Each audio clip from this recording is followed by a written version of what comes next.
नमस्कार दोस्तों, स्वागत है आपका हमारे YouTube चैनल पर। इस डिक्टेशन में 3 पैराग्राफ हैं। तीनों पैराग्राफ अलग अलग किताब से लिए गए हैं। शुरू करेंगे 3 सेकंड में।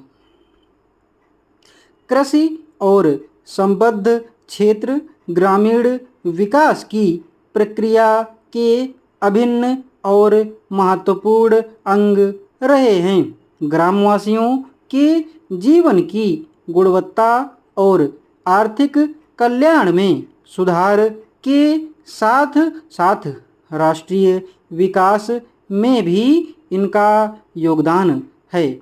1950 के दशक में कृषि ने भारत के सकल घरेलू उत्पाद जीडीपी में 50% से अधिक का योगदान दिया और 70% से अधिक भारतीय कार्यबल को रोजगार दिया। धीरे धीरे सकल घरेलू उत्पाद में कृषि के योगदान में गिरावट शुरू हो गई और 2019-20 में यह 18.4% पर पहुंच गया।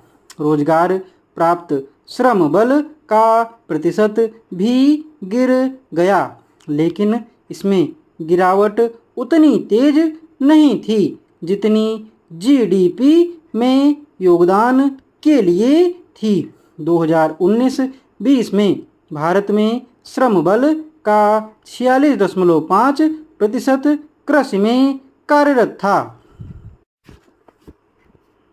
जैन धर्म को मानने वालों की संख्या न तो भारत में बहुत अधिक है और न ही विश्व के अन्य देशों में। शायद यही कारण है कि वर्धमान महावीर के विचारों को लोक चर्चाओं में उतना महत्व नहीं मिल पाता जितने के वे हकदार हैं।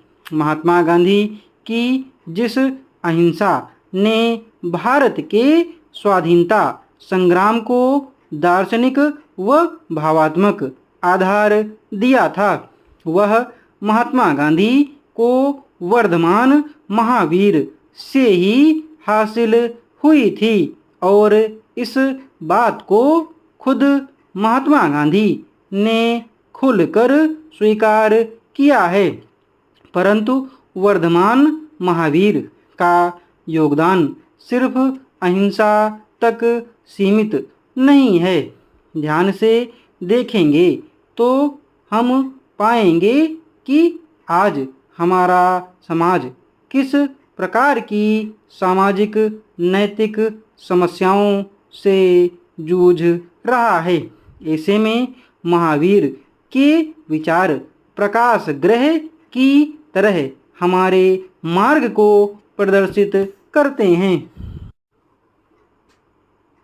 महोदय, पिछले 50-55 वर्षों से हम खादी संबंधी कार्यक्रम को कार्यान्वित करते आ रहे हैं। इस कार्य की ओर हमने पर्याप्त ध्यान दिया है और हम में से कुछ ने तो पर्याप्त समय भी दिया है। सबसे बड़ी कठिनाई मिल के बने कपड़े से प्रतियोगिता की है।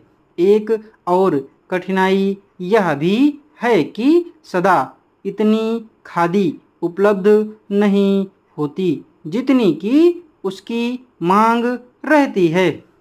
खादी का आर्थिक आधार भारतीय जीवन संबंधी कुछ मौलिक तथ्य हैं। हमारा देश कृषि प्रधान देश है, जहाँ अधिकांश लोग किसी न किसी रूप में खेती बाड़ी से अपना निर्वाह करते हैं।